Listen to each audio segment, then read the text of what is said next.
Hola, buenos días. Bienvenidos a esta entrega de 4 de enero de 2024. Como os dije, pues la intención era ya coger el expediente Royuela y llevarlo a un abogado para trabajarlo de manera seria.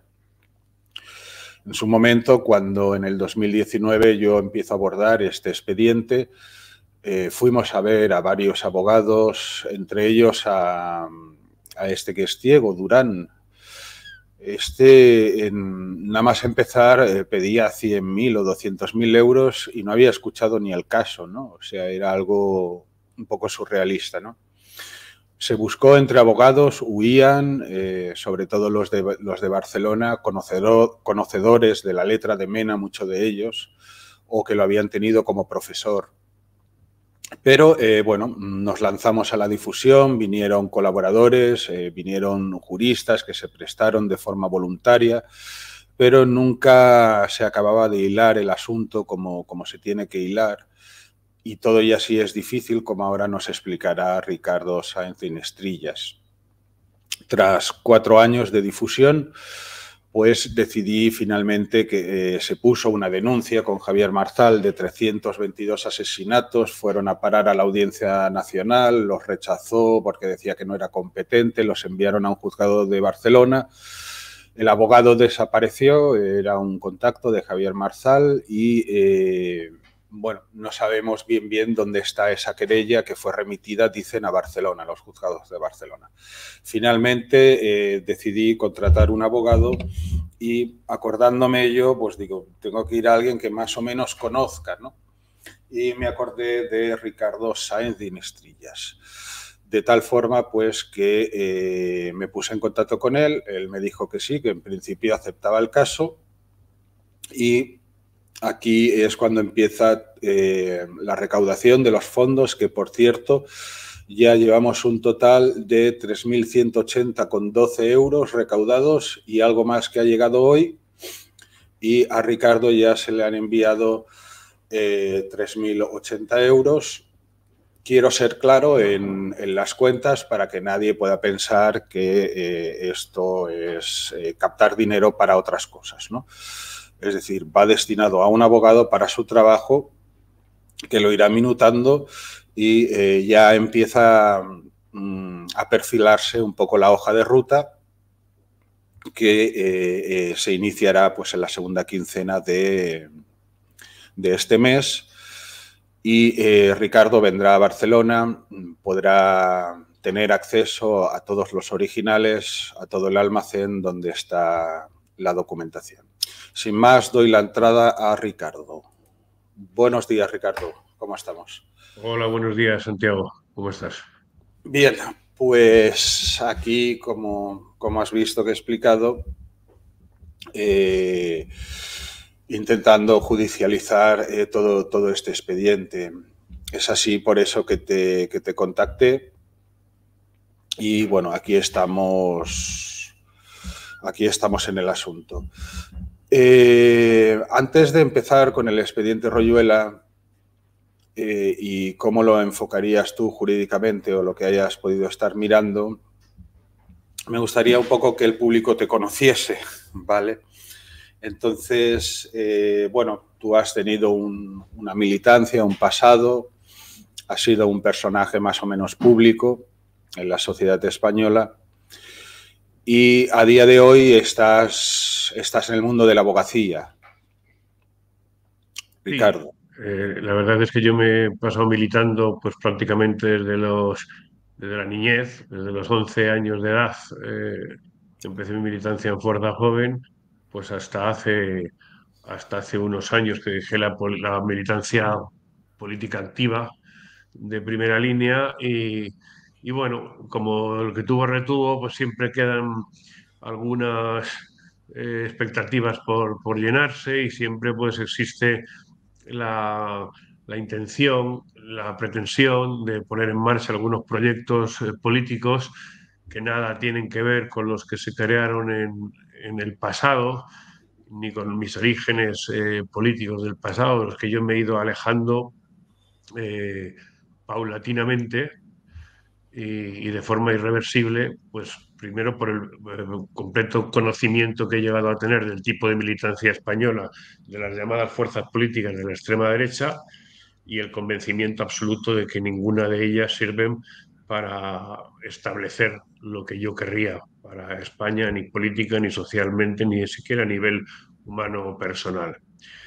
Entonces, ahora mismo, los últimos años los llevo dedicados a mi profesión y en alguna ocasión pues, he participado junto con algunos amigos y personas cercanas en lo político y en lo personal, pues en algunos proyectos como fue la Bandera Negra hace unos años y que ahora intentamos, en esencia, intentamos recuperar ahora con el nombre de Bandera Negra, quitándole el la y, y haciendo nuestros pues unos valores políticos que tienen mucho que ver con el nacional sindicalismo auténtico, que viene a ser una suerte de anarcosindicalismo con sentido patriótico nacional. Es Ujú. decir, primos hermanos de aquel anarcosindicalismo del que precisamente la Falange Original y Auténtica cogió sus colores y sus banderas. Ujú. Bueno, en este caso, sabes que yo también milité en la extrema derecha, la llamada extrema derecha. Estuve también contigo en Alianza por la Unidad Nacional. Y bueno, me pasó un poco como a ti, ¿no? Que vi que eso no llevaba a ningún lado, ¿no? Y era un poco ya surrealista la cosa, ¿no? Hubo un proyecto en Cataluña que fue Plataforma por Cataluña, que sí llega casi a 70 concejales y a entrar en la Generalitat, pero fue torpedeado por elementos que ahora están en la extrema derecha oficial, que es Vox, digamos, ¿no? Se cargaron el partido Plataforma por Cataluña y se integraron todos en Vox. Y es el único partido pues, que mínimamente era serio, ¿no? Dentro de lo que fueron las fuerzas patrióticas o... Sí, bueno, quizás el que ha conseguido más una normalización más grande en cuanto a la falta de estridencia. ¿Se ha ido? Sí, en Sí, cuanto a la ahora. falta de histrionismo, pero efectivamente no se sabe muy bien por qué cuando el Partido Popular, que es en cualquier fase de mi militancia política, en cualquier partido de los vinculados a la más radical y profunda extrema derecha, el Partido Popular ha sido considerado siempre como enemigo acérrimo. Yo tengo Exacto. dos libros escritos, como sabrá la mayoría de la gente, en uno de los cuales reivindico una acción que no fue nunca ni juzgada ni hubo detenidos, que consistía en ponerle un bombazo a la calle en la calle Génova, en la sede central del Partido Popular. Uh-huh. Esto lo digo sencillamente porque refleja el ánimo con lo que los militantes de la época veníamos al Partido Popular. No eran nuestros amiguitos mayores, nuestros amiguitos más o menos cercanos, o nuestra gente más o menos del palo, no, eran enemigos, radicalmente enemigos. Si el Partido Popular siempre ha sido enemigo de la, pues, desde luego, de cualquier patriotismo nacional firme y, por supuesto, de cualquier falangismo, cuanto más auténtico este sea, más enemigo. Entonces, yo no alcanzo a comprender por qué una excisión del Partido Popular, que es lo que es Vox, con Uh-huh. profesionales desde hacía décadas en el Partido Popular, gente como José Abascal, que desde jovencito ya está chupando cargo y la Sí. mamandurria que ello implica, de repente se aparecen ante la sociedad como si fueran una fuerza nueva, una fuerza más radical, una fuerza con esperanza. Entonces, como si fuera el flautista de Amelín, empieza a tocar la flautita el bueno de Abascal y entonces empiezan a emigrar muchos de nuestros más fervientes militantes y los más fervientes camaradas hacia un partido que no llega a ser otra cosa que es una excisión más radical en los fundamentos del PP que el propio PP. Es decir, que está enfadado con el Partido Popular porque el Partido Popular no llega a cumplir sus expectativas neoliberales, de derechas, ultracapitalistas, y luego le añade el aderezo Vox del sionismo. hay algo que no entra en la Sí. cabeza. Quien se ha podido considerar antes patriota o desde luego falangista, cómo pueden estar al amparo del extremismo del PP, que es lo que es Vox. Por mucho que intente copiar frases, consignas, banderas, lemas y actos políticos de quienes antes estuvimos en política defendiéndolos de forma original.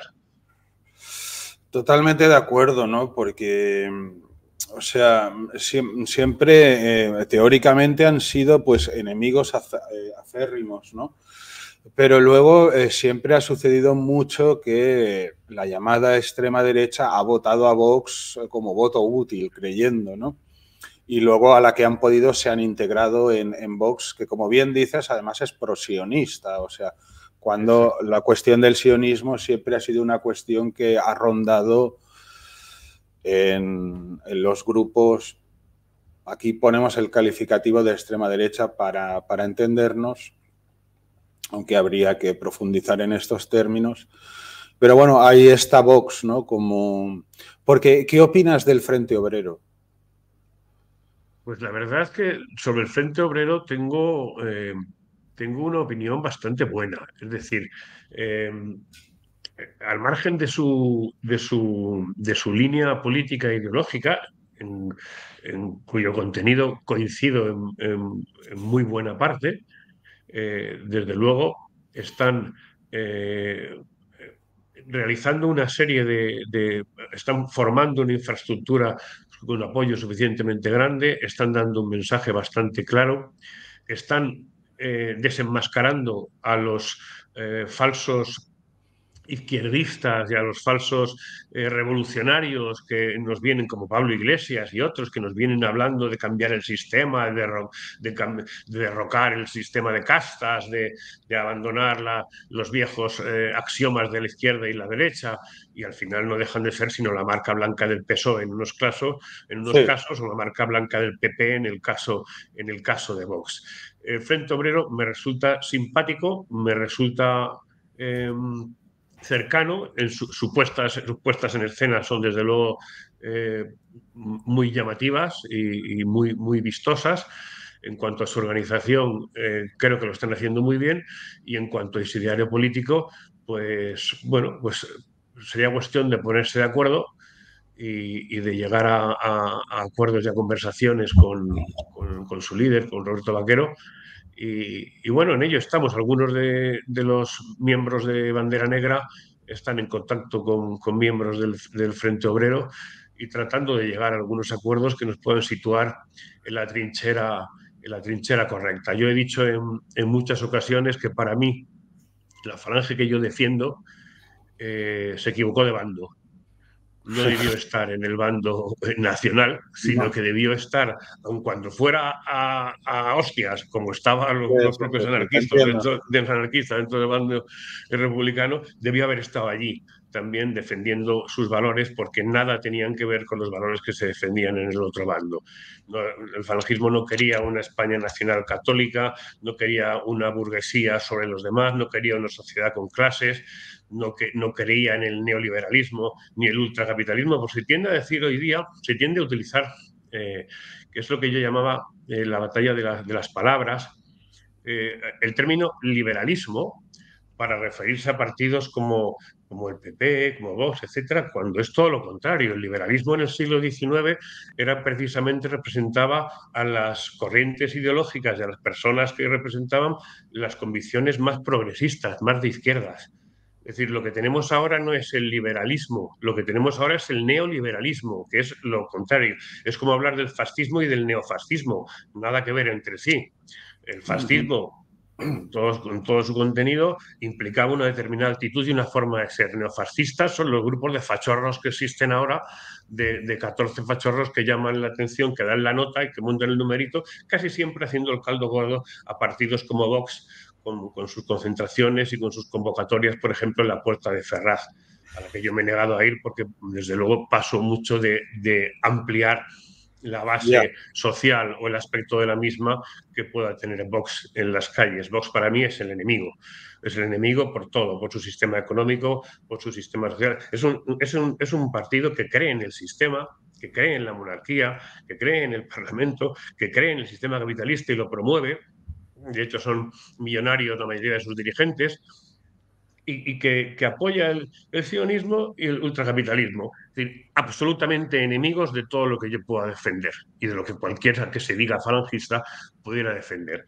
Pero como las ratas van siempre a donde hay más gente, pues el flautista tocó en la flauta y las ratas discurrieron por el cabo que lo ata al puerto. Es Así que curioso porque se han llevado a mucha gente que conoce, que, bueno, supongo que tú habrás conocido a mucha gente en el ambiente de la extrema derecha que ahora está en Vox, ¿no? hombre, tan arriba están los que he conocido y he tratado yo, que por ejemplo, la mano derecha de Abascal es un hombre que fue la mano derecha mía, que es Kiko Méndez Monasterio. Ajá. Y deduzco que buena parte de las imitaciones que Abascal pone en marcha cuando intenta aparentar que ha estado en Gibraltar poniendo una bandera no sé si es el terreno de la abuela o que una bandera en un suelo, que no se sabe si es el Peñón o es la finca de Mariano. Cuando quienes estuvimos en el Peñón de Gibraltar, cuando estuvo aún, resulta que primero arriamos una bandera británica, la que da, ¿no? Lo La recuerdo, roca sí. de Gibraltar, izamos una bandera nacional, nos encerramos dentro y nos pasamos 6 días presos. Nada que ver con ir a hacer el zascandil extendiendo una bandera más o menos grande en un terreno baldío. Entonces, Bueno, así son las imitaciones de pero Bascal. Que Abascal aparece bien, pero sin riesgo. presume Abascal de que él fue como una especie de perseguido por el terrorismo etarra en el País Vasco, que él lo pasó muy mal. Sí, esa es otra de sus grandes mentiras, porque parece ser él no, que fue su padre el que fue amenazado, dicen en alguna ocasión, por el terrorismo etarra. Y esas amenazas, por lo que yo he podido saber, se limitan a que en uno de esos caballos que debe tener la familia de 50 o 60 mil euros por la pureza de la raza, en los caballos, pues le debieron hacer algún tipo de dibujo o de pintada sobre el caballo. El comando pintadista de ETA lo descubrió Abascal en sus Lo propios descubrió terrenos. Vamos, Abascal. que es que me imagino al propio Abascal haciendo él mismo el anagrama de ETA en alguno de sus caballos para poder decir que es víctima del terrorismo, porque hasta eso en él es mentira. Es un personaje hecho a base de falsedades, de embustes y de imitaciones, de remedos más que de imitaciones. Falsas imitaciones, malas imitaciones. Trata de aparentar lo que nosotros otros hicimos jugándonos la vida y la libertad haciendo sencillamente el chorra. Curioso lo de Gibraltar, porque tú sí lo hiciste, lo recuerdo perfectamente, esas épocas, y tú has sido en cierta medida víctima del terrorismo, Ricardo. Hombre, mi padre sí lo asesinó la ETA, sin embargo no voy enseñando ni tengo yo por ello tenencia de armas, perdón, como puede tener la Abascal y otros supuestas víctimas del terrorismo. Yo no. Yo soy una de las víctimas del terrorismo de este país al que se le ha negado el pan y la sal y donde incluso cuando salimos retratados en el punto de mira de las pintadas de ETA, y de los carteles de ETA salían, recuerdo, empezando en el centro de la Diana por su memestad el rey emérito, pues se iba ampliando a otros círculos de políticos y fiscales y periodistas que iban en un segundo o tercer plano. En la segunda o tercera de esas líneas concéntricas, pues al mismo nivel que, por ejemplo, personas como Julio Anguita, salía mi cara. A todos ellos me consta que la policía les avisó, les puso les llamó la atención para que se pusieran en alerta por el tema de que estaban siendo señalados como objetivo terrorista, les facilitaron licencias de armas, todos ellos menos a mí, que en su momento la solicité y que lo más que conseguí es que me pusieran a dos mendrugos a seguirme, que tenía yo que esperarles en los semáforos porque Llegaban son tarde. torpes y lentos y bueno, hasta que me di cuenta de que no. O sea, se supone que era una contravigilancia que vigilaba que no me vigilasen. Y entonces me trataron de hacer creer que si usted no los ve, no es que no estén, es que están muy bien escondidos. Digo, sí, sí, claro, que es lo que caracteriza a la efectividad de las fuerzas del Cuerpo de Seguridad del Estado español. Eso es que es su discreción y su alta capacidad para infiltrarse en ningún lado. Es decir, que al final pues te dejan de la mano, pero bueno, tampoco esperamos ni queremos pedirle nada a este sistema, ni hemos nunca conseguido nada de él. Ujú. Eh, Voy a entrar en una pregunta. Los sucesos del Hotel Atocha, ¿qué tendrías que decir? Hotel Alcalá. ¿Quieres hablar? ¿Prefieres obviar? Bueno, a mí me da igual. A mí se me ha preguntado a lo largo de toda mi vida sobre todas las cuestiones y todas ellas he respondido. El Hotel Alcalá, que es, A imagino que eso, por lo que Alcalá, estás Alcalá, perdón. preguntando, Perdón, sí, sí. claro, es aquel donde se produjo un atentado contra la cúpula dirigente de Río Batasuna. Fui enjuiciado por él, pasé casi 3 años de cárcel acusado de ese y 10 atentados más, 10 acciones más contra intereses del mundo etarra. 10. 10 acciones, sí. Solo se recuerda la del Hotel Alcalá, pero había muchas más. Había el intento de acabar con la vida del abogado Fernando Salas. Solamente del Hotel Alcalá salía un asesinato consumado, otro en grado de tentativa y no, uno consumado, otro en grado de tentativa acabada y 8 en grado de tentativa inacabada. Pero es que luego había explosivos que se habían puesto en diversos lugares del País Vasco, el, o en la Caja Laboral Popular en Madrid, donde se tenía una cuenta a favor de los etarras, que voló, el restaurante de la familia Aizpurúa, que tenía en Deva, que también voló, y otros cuantos bombazos y explosivos de este tipo. Yo se me juzgó por todo ello, estuve en un juicio de 3 semanas nada menos en la Audiencia Nacional, desfilaron más de 160 testigos por allí, entre ellos los 65 policías que teníamos asignados para nuestra vigilancia y persecución durante todo el tiempo en el que se supone que cometimos todos esos atentados. La No tenía justificación de la mucho policía. sentido, ¿no? Sí, está bastante No, la liado. policía, cuando les preguntaron en el juicio, decir que, vamos a ver, ¿y cómo es que 10 acciones terroristas con 65 policías adscritos a su seguimiento no han podido localizar, ni interceptar, ni impedir ninguna de esas acciones? Entonces, pues con la audacia e inteligencia que caracteriza a los responsables policiales, pues dijeron que es que las medidas que yo tomaba de seguridad eran de un cariz altamente extraordinario. Vamos a ver, una persona sola con su coche como mucho puede acelerar más o menos si ve que le están siguiendo, pero todo se redujo a eso. En todo caso, yo salí absuelto de eso después de estar 3 años en la cárcel y bueno, cada quien que quiera y opine lo que sea. Si alguien quiere tener una idea más cercana y aproximada, trato todo el asunto del Hotel Alcalá en uno de mis libros, en Estrellas, Crónica de un hombre libre, y si quieren tener conocimiento de todo ello, pues lo pueden tener. En todo caso, no van a encontrar ni una declaración de culpabilidad, aunque ya estaría prescrito. Pero aun en el supuesto de que yo quisiera hacerlo, suponiendo que tuviera los motivos, estoy convencido de que el sistema encontraría un resquicio para volver a juzgarme por aquellos hechos. Así que lo que hay es eso, un procedimiento, un proceso muy largo, donde pagué 3 años de cárcel, que podría ser el equivalente a una condena de 7 u 8 años de cárcel, Estuviste perfectamente. preventivo 3 años seguidos. Te la Exacto. renovaron a los 2 años.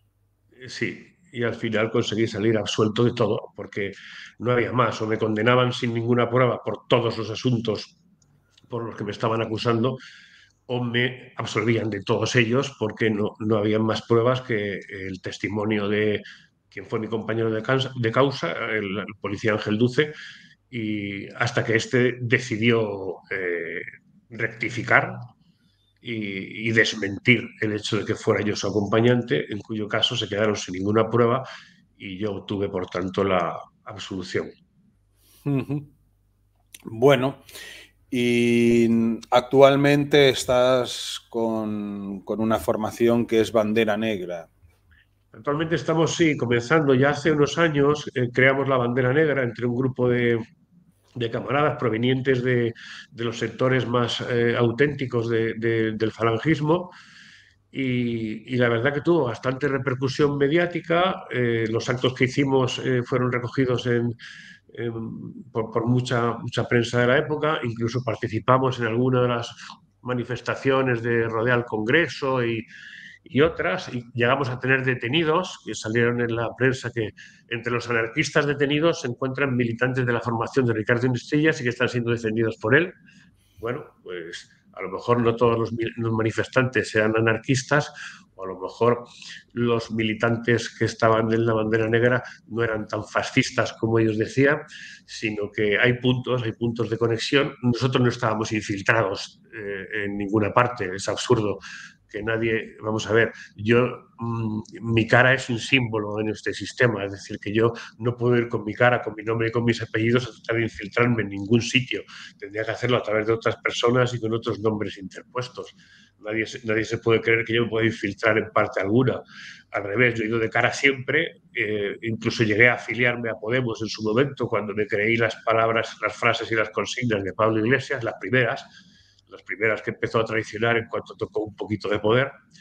Y bueno, y Podemos pues porque te dabas de alta directamente a través de Internet, no tenías que contar con nadie, porque nadie se dirigió a mí en todo ese momento, en todo ese tiempo. Y la bandera negra pues sí tuvo una repercusión importante, hicimos algunas campañas, algunas manifestaciones y luego hicimos bastante labor social, por ejemplo, de recorrer las partes donde había pues mayor índice de indigencia y de personas sin hogar, pues nos dedicábamos los sábados y los viernes a hacer caminatas solidarias donde les llevábamos un poco de comida y algo caliente, caldos, café, sopa, etcétera, a la gente que estaba en las calles. Y ahí conseguimos atraernos a un grupo de personas bastante interesante porque no habían sido militantes políticos antes, pero a quienes la labor social sí les estaba llenando. Luego eso, pues, se interrumpió pues, por los avatares y por la falta de medios por la limitación de las circunstancias, incluso de la militancia. Y ahora hemos pretendido recuperarlo, después de estar dando algunos bandazos. Bandazos hablo en contra de organizaciones políticas, no tanto en cuanto a ideario, que, que lo que ha ido es ir evolucionando a lo largo de 30 años. La gente se sorprende de que yo haya ido evolucionando en 30 años lo que José Antonio Primo de Rivera evolucionó en 7, que empezó siendo un señorito monárquico de derechas y acabó siendo un revolucionario que pretendía acercarse a la CNT. Bueno, pues eso lo hizo él en 7 años y a mí me ha costado 30, pues porque él era José Antonio y yo soy Ricardo. Pero vamos, que es lo más normal y lo más lógico es que uno vaya volviendo a sus orígenes y no que nazca como falangista y termine como extremista pepero afiliado a Vox y votando a Vox. Lo considero que es bastante más razonable la evolución mía que la involución de otros. O sea, te identificarías con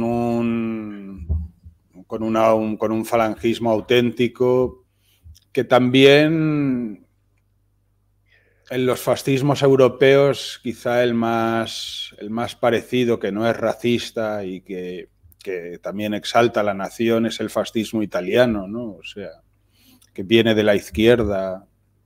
Sí, efectivamente. Lo único que el fascismo italiano, ya en su momento José Antonio, después de visitarlo, con toda la admiración que él tenía por ese movimiento, ya fue descartado por él mismo.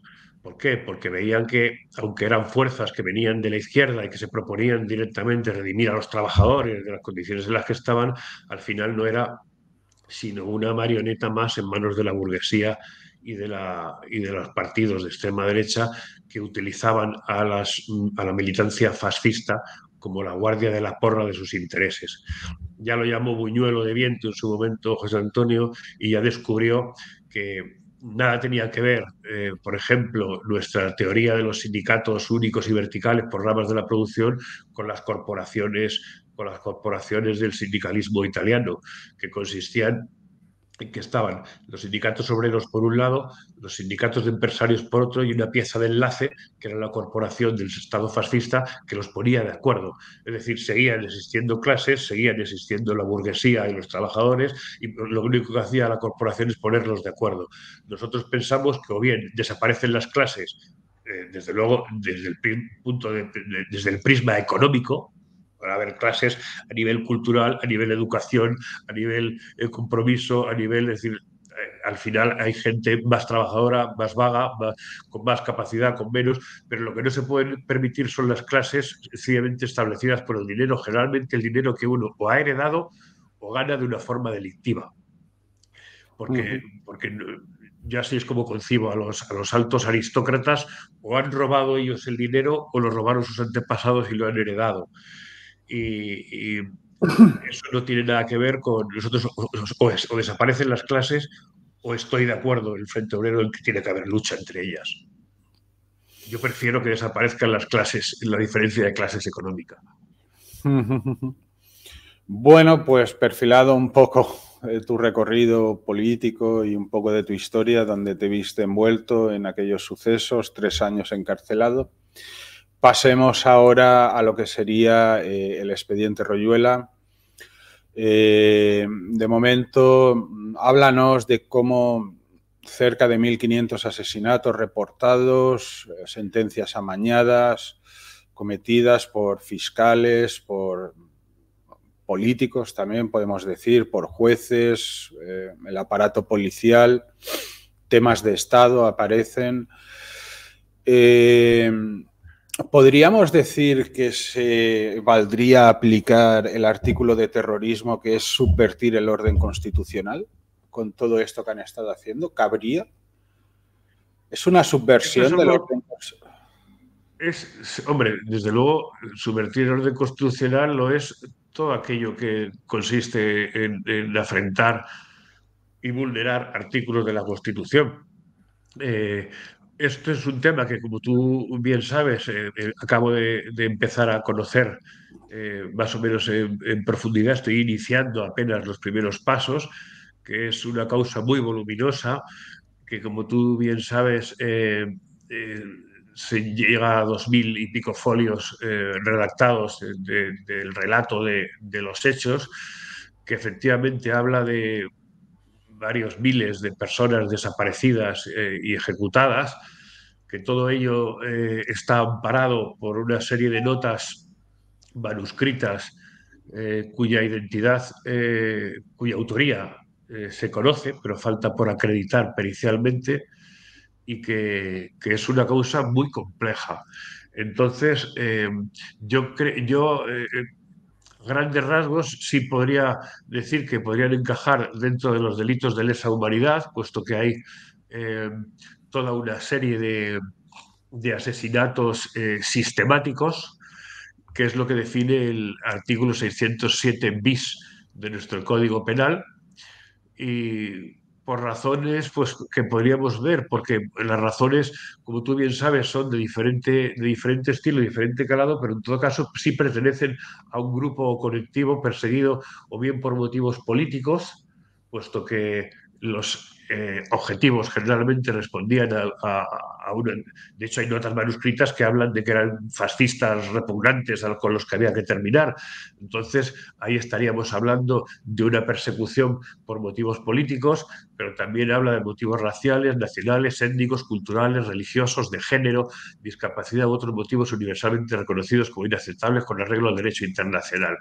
Yo creo que sí podrían encadenarse dentro de los delitos de lesa humanidad, pero que requiere una labor muy concienzuda, muy farragosa y muy minuciosa. Vamos, es un trabajo de chinos el ir separando el grano de la paja y el ir viendo quiénes son los responsables directos e indirectos de toda esta serie de crímenes. Lo que sí pone de manifiesto es que si de demostrarse esto, de conseguir llevarlo adelante en alguno de los tribunales de justicia españoles, pues estaríamos hablando, o sea, el GAL se había quedado en pañales al lado de esto.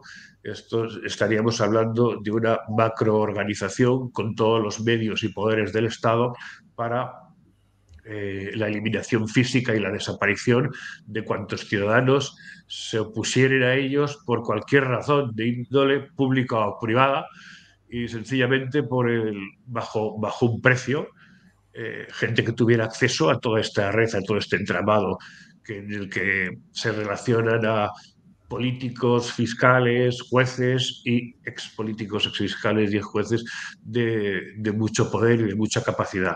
Esto requiere mucho trabajo de despacho, mucho trabajo de estudio, mucho trabajo de examen de toda esa documentación y luego contamos con la dificultad añadida de que lo que se está denunciando, entre otras cosas, en todo este llamado expediente Royuela, no son solo los crímenes y los asesinatos y las desapariciones, sino el amaño de sentencias, el, el directamente el absolver o condenar en función de lo que interese al contratante, que es el que paga. Se hablan de los precios que se podría establecer un sistema de tarifas de jueces, en función de si son presidentes o vocales de las salas, tienen una tarifa u otra. Y bueno, es sencillamente pues, un mercado del crimen y del asesinato organizado. Entonces, teniendo en cuenta que buena parte de esa judicatura o de los dirigentes de la misma estaban implicados o están implicados en toda esta trama, eh, creo que va a resultar bastante difícil que los tribunales españoles puedan, puedan llevarlo para adelante.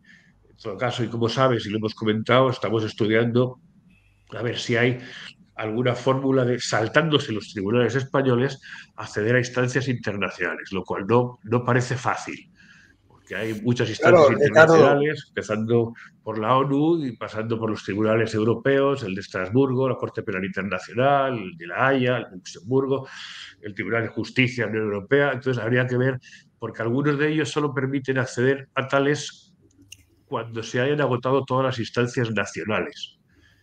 Y en otros casos te hablan de asuntos más bien de índole civil, en función de si sean contractuales o no contractuales. Entonces había que, quizás la más cercana, lo más posible, sería la Corte Penal Internacional, pero esto no dejan de ser matices, pinceladas que hay que estudiar en profundidad, porque aunque el derecho no son matemáticas, hay que cuadrarlo lo más exactamente posible.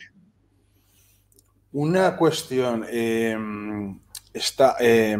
Hay una primera fase del expediente Royuela que es lo que el fiscal Maza viene a decirle al comisario Villarejo en una grabación que han creado una KGB en la Fiscalía de Barcelona, ¿no?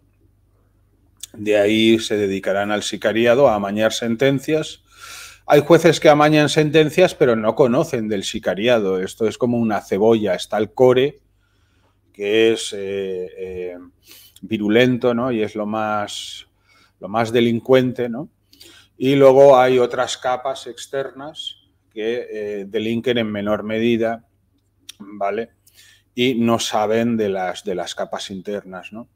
Claro, en este caso el expediente Royuela tiene una segunda fase y es que el señor Mena luego se incardina en una célula que nosotros llamamos la organización, donde aparece Margarita Robles, que es él quien la propone como ministra a Zapatero, que parece ser que da las órdenes desde la sombra, y donde claramente está Cándido Conde Pumpido. Cándido Conde Pumpido, ¿qué cargo tiene a día de hoy? Pues ahora mismo la verdad que lo desconozco. Me parece, espera un momento, que estaba en la... Para no equivocarme yo. A día de hoy es actualmente presidente del Tribunal Constitucional, ¿no? O sea, estamos hablando de un tribunal que hace referencia a la Constitución y que él es presidente, ¿no? Entonces, no solo eso, es el si tribunal realmente este que señor agota la vía estuviese... nacional. ¿Eh? No solo eso, es que es el tribunal que agota la vía nacional. Es decir, después del periodo de instrucción, después del recurso de apelación, después del recurso de casación, el siguiente paso, el que Es el debía decir, bueno, pues Constitucional, el vamos a ver amparo. si efectivamente se ha vulnerado o no la Constitución. Ahí nos encontraríamos con el Tribunal Constitucional presidido por uno de los señores que está implicado en toda esta trama.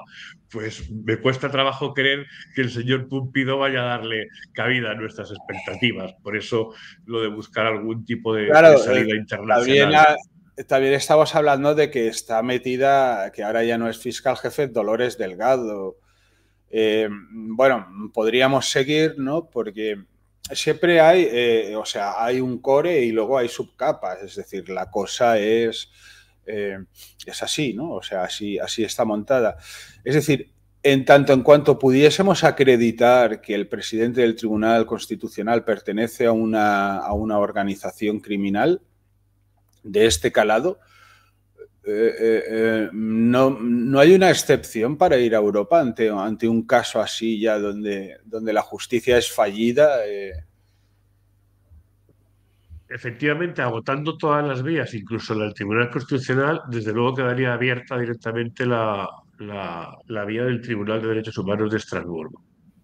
Lo que se trataría es de buscar una fórmula, una fórmula atajo, es decir, una fórmula que nos evitara pasar por los tribunales, los juzgados de instrucción, por el juzgado de lo penal, la audiencia provincial, por las salas del Tribunal Supremo, terminar el Tribunal Constitucional y después acudir o bien a la ONU o bien al Tribunal de Estrasburgo. Lo ideal quizá sería buscar el vericueto legal, el lugar por donde poder colarse para saltarse todas las vías nacionales previamente, que es donde reside la mayor dificultad y que requiere un estudio concienzudo para ver exactamente en cuál de sus tribunales tendría cabida y al que pudiéramos llegar, pues saltándonos de golpe las vías nacionales, teniendo en cuenta que los más altos de responsables de la judicatura española han estado o están vinculados a este macroentramado.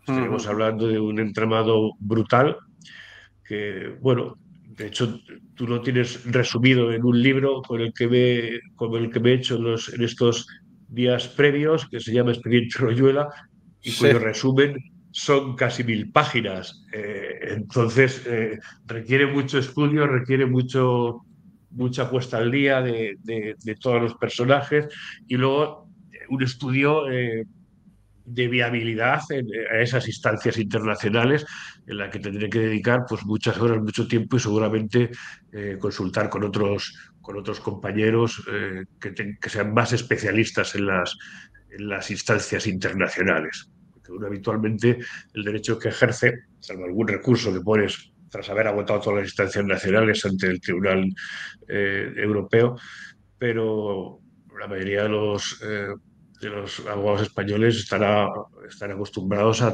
tratar y bregar con los tribunales españoles. Con los tribunales internacionales es otra cuestión. Difícilmente hay vistas o juicios, generalmente todo se dirime por escrito y escrito tenemos para un rato. Eso es lo que tenemos que estudiar en profundidad. Yo hace pocas semanas que me he puesto con este asunto, como bien sabes, y bueno, y lo estoy tratando con la seriedad que merece y con la solvencia que se requiere. Y muchas de las cosas tendré que ir aprendiéndolas por el camino y estudiándolas por el camino porque uno eh, no puede saber de todo, es imposible, pero sí se puede uno poner al día. ¿Sería viable desde un partido político esto llevarlo al Parlamento, por ejemplo? Pues supongo que si hubiera algún partido político interesado en llevarlo, supongo que sí podría ser viable y le harían más caso, pero, pero no se me ocurre qué partido político Claro, es que pudiera es llevar eso. eso al Lo único Parlamento. es que, como me has comentado hace un momento, que quien es la mano derecha de Abascal a día de hoy fue mano derecha tuya, supongo que ese Sí, hombre tendrá conciencia, ¿no? Y si tú le convences de que, oye, mira esto, tío, ven que te llevamos al sitio donde está el material, verás que esto es una realidad, pues este señor dirá, ostras, esta es la mía, ¿no? no te O digo igual no yo le que no pueda interesa esto, ¿no? intentarlo, porque mi aprecio por esa persona siempre ha sido grande. Estamos hablando de Kiko Méndez, le he tenido mucho cariño siempre, para mí ha sido como un hermano pequeño. Me sorprendió su aparición pública entre bambalinas como siendo como una especie de Bestringe en Podemos, siendo él en Vox. Y bueno, eso ha supuesto también un alejamiento no solo en lo político, sino también en lo personal, eh, Ya. desgraciadamente para mí. Entonces, ahora mismo ni hablo con frecuencia con él, quizás se lo podría plantear, pero me extraña que alguien dentro de Vox se fuera a empapar toda esta causa para dirigirse contra tantos responsables de la política y la judicatura y de la fuerza del cuerpo de seguridad del Estado, desde luego desde un partido político que no hace más que aplaudirles a todas las instancias del sistema. Sí, a ver, yo acudí a Vox porque conocía aquí pues a los que lo llevan más o menos. Me decían que todo dependía de Madrid, pero bueno, como si le estuvieses hablando de una nimiedad, ¿no? Y yo le decía, oye, que son más de 1000 asesinatos, que... No, bueno, esto Madrid, pero Madrid nunca respondió. Y bueno, esta gente pues como que Ellos no están les en otra importa. cosa. Vox está en otra cosa. Vox, si alguien se prende, si alguien que cree o pretende que Vox vaya a hacer algún tipo de revolución, que se olvide, que se olvide. Vox es un partido político que ha nacido arrancándole un trozo al PP para pillar cacho. Es decir, para meter a gente en el Parlamento, para cobrar sus sueldazos maravillosos, para seguir cobrándolos, porque gente como Abascal no ha dejado de cobrarlos desde que tiene 18 años. Entre medias ha ido montando chiringuitos sin más personal que él mismo y sin más función que ninguna, porque no han tenido función alguna. Chiringuitos que lo consiguió a su vez Esperanza Aguirre. Y cuando ya fueron cerrando todos los chiringuitos, entonces decidió montar Vox. Y cuando montó Vox era un partido de extrema derecha más de un micropartido, partiducho de la extrema derecha más, que sacaba sus 1.500 o 2.000 votos en las elecciones y que no ganaba absolutamente nada más, hasta que de repente vinieron, como le pasó a Podemos, sus grandes inversiones de la oposición de Irán, de Israel y de otros muchos sitios, y entonces ya sí, se montó en todas las provincias del país, y entonces ya sí, ingresó 50 y tantos miembros en el Parlamento, pero ya hemos visto para qué sirven. Aparte de para, como hace la reacción siempre, criticar, insultar, abolir, derogar, a mí me falta por escuchar cuáles son sus propuestas. No he escuchado ninguna. Es lo que caracteriza la reacción. Reacciona contra lo que está, pero no tiene propuestas para sustituir. Y es más, es que si las tuviera, serían del mismo orden, del mismo estilo y del mismo calado que las que propone el PP o cualquier otro partido del sistema. Es un partido del sistema más del que no se puede esperar absolutamente nada que tenga que ver con su modificación o con su derrumbamiento. Bueno, pues visto que tendrá que ser la vía jurídica, se intentará, hemos de reunirnos y ver a ver, porque claro, como dices, es un tema muy complicado, ¿no? Está la posibilidad de hacer una querella por separado, pero es lo que te dice, lo que me decías, que se pierden prescripciones y ya no se incardina el Claro, delito. claro, efectivamente. Se puede hacer una gran causa general donde podríamos incluir a todos y cada uno de los asesinados y eso haría que el Instituto de la Prescripción no actuara, porque si consiguiéramos incardinarlo todo dentro de los delitos de lesa humanidad, ahí sabemos que no prescriben nunca. Lo que pasa es que quizá en algunos casos especiales o muy puntuales, muy particulares, a lo mejor sí convendría, porque de 1.500 o los centenares de muertos más que se han podido constatar, a lo mejor el hecho de que separes uno o dos asuntos no le va a influir. Y sin embargo, a ese uno o dos asuntos, siempre y cuando no estén prescritas las causas, a lo mejor sí convendría llevarlas por separado, sobre todo por la celeridad, porque es que, lógicamente, un procedimiento cuya querella supera los 2.000 folios es un procedimiento que va a ser muy, muy lento porque cuando le llegue a un juez semejante volumen va a hacer lo posible por inhibirse, por archivar o por meterse debajo de la mesa, porque Ujú, es un expediente muy... Pues sí, podríamos llamarle una causa general 2. ujú, ujú. Hoy mismo he llamado a un... ¿te acuerdas que ayer leíamos una persona que lo interceptan con un control policial eh, y lo meten en un coche, le dan matarile, le cogen el coche, lo aparcan por Zaragoza, luego lo mandan destruir el coche, aparece hasta la matrícula, el teléfono, todo. Pues, y ya por terminar, Ricardo, aquí está la persona, Agustín Iniesta, Martín, y lo están buscando en Intersos, ¿no?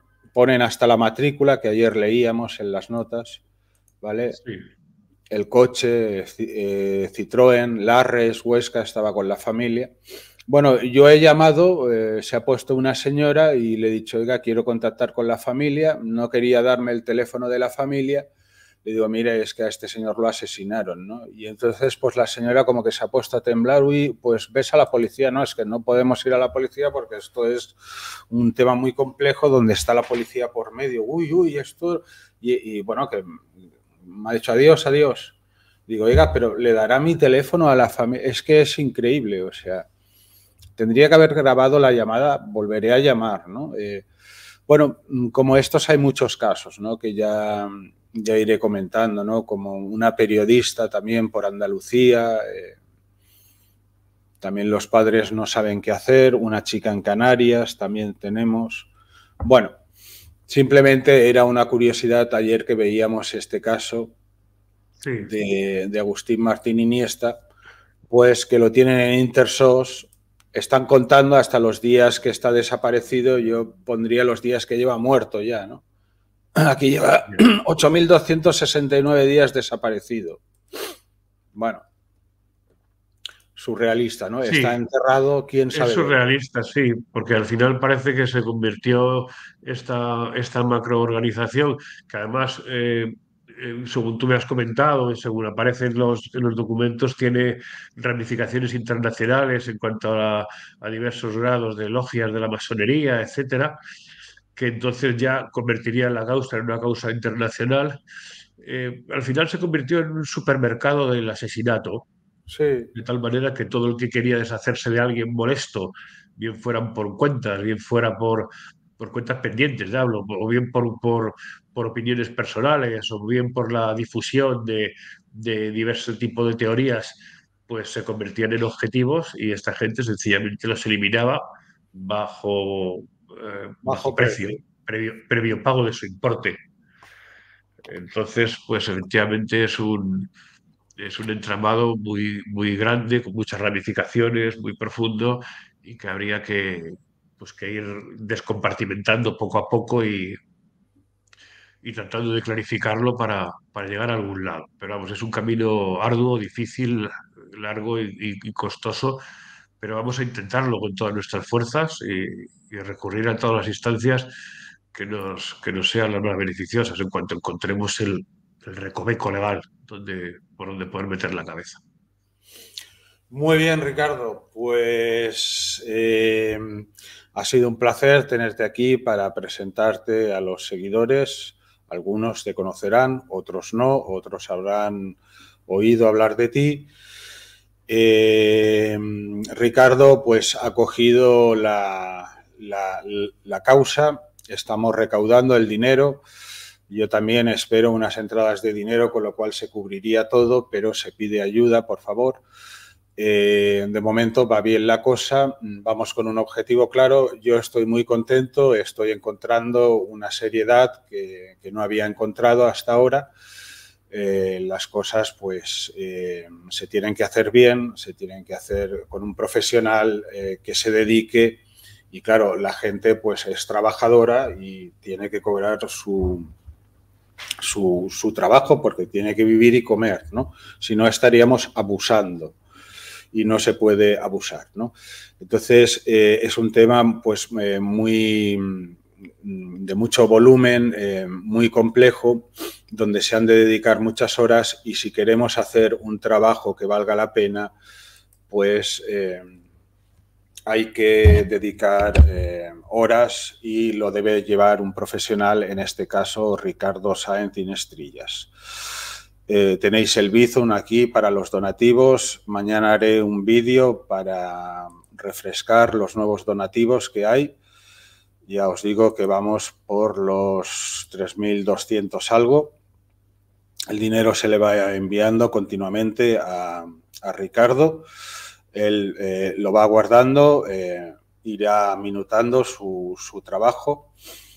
La próxima hoja de ruta, aparte de, bueno, de ir estudiando el expediente, será venir a Barcelona a ver la información, todo el volumen, y empezar a trazar estrategias.